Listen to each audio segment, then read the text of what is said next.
तो दोस्तों नमस्कार, प्रणाम। पहला मैं दिनेश पांडे उत्तराखंडी अभी आपको झंडी टॉप पर से याद कर रहा हूँ।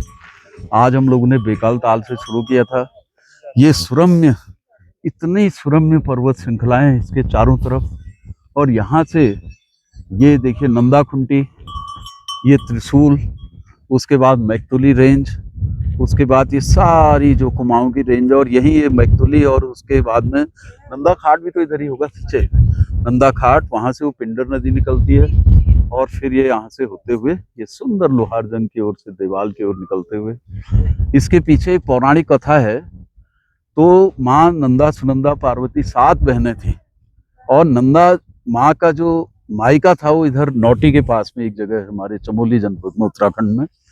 तो वहां था, और उनकी शादी जब हुई, क्योंकि वही रूप थी, पार्वती माँ के रूप थी वो, तो उनकी ससुराल भी कैलाश में।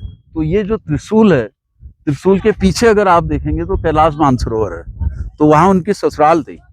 लेकिन माँ नंदा जब अपने ससुराल पहुंची तो मायके से राजा ने कई वर्षों तक उनको बुलाया नहीं, और इस तरह से वो नाराज हो गई और उन्होंने उनको श्राप दे दिया। फिर राजा पूरी अपनी यात्रा लेके माँ नंदा को मनाने पहुंचे कैलाश में, मतलब उनकी ससुराल में।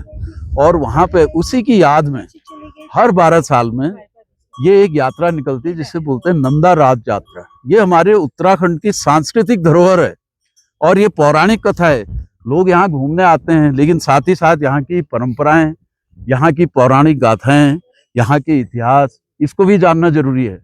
तो नंदा जात यात्रा में ये माना जाता है कि एक बकरा होता है जो जन्म लेता है नौटी के पास में हर 12 साल में। उसके 4 सींग होते हैं, और फिर उसको छोड़ा जाता है वहां पे, कहाँ, वाण के आगे ऊपर, जो बेदनी बुग्याल से ऊपर रूपकुंड के पास में। तो वो यात्रा हर 12 साल में, इस साल जैसे यात्रा का आयोजन था, लेकिन किन्हीं कारणों बस अगले साल होगी वो। तो उस तरह से कई यात्राएं निकलती है। एक यात्रा यहाँ जोशीमठ के पास से, कौन सी जगह है, लाता से निकलती है। ये देखिए यहाँ से होते हुए इधर यहाँ से आती है। एक फिर हमारे कुमाऊं से निकलती है नंदा देवी की यात्रा। और ये सब मिलते हैं यहाँ पे वाण इसके पीछे है नीचे, जहाँ से बेदनी बुग्याल और रूपकुंड के लिए रास्ता जाता है। तो वहां से फिर वो यात्रा चलती है। इस तरह से 7 डोलियां आती हैं, 7 छत्र आते हैं, और फिर वो वहां जाके उनका समापन होता है। ये हमारे उत्तराखंड के एक बहुत सांस्कृतिक धरोहर है, और हम लोगों को इसके ऊपर गर्व भी है। तो आप आइए, इन सुंदर पर्वत श्रृंखलाओं के दर्शन करिए, इतने सुरम्य वातावरण में रुकिए। और हमारे साथ यहाँ पे हमारे एक यंग हैं, संतोष दानू, ये माउंटेन वाइब्स के नाम से इन्होंने चला रहे हैं अपनी आजीविका। बहुत ही बढ़िया आयोजन करते हैं, संचालन करते हैं। आप आइए, यहाँ की लोकल इकोनॉमी में भी सपोर्ट मिलता है। यहाँ की सांस्कृतिक परंपराओं को जानिए, यहाँ की पौराणिक कथाओं को समझिए, और इस तरह से आनंद लीजिए। लेकिन यहाँ के पर्यावरण का ध्यान रखिए, यहाँ की सोशियो इकोनॉमिक कंडीशंस का ध्यान रखिए, यहाँ की परंपराओं का ध्यान रखिए, क्योंकि ये बड़े पवित्र स्थल हैं। ये देवभूमि का निवास है, ये देवभूमि है।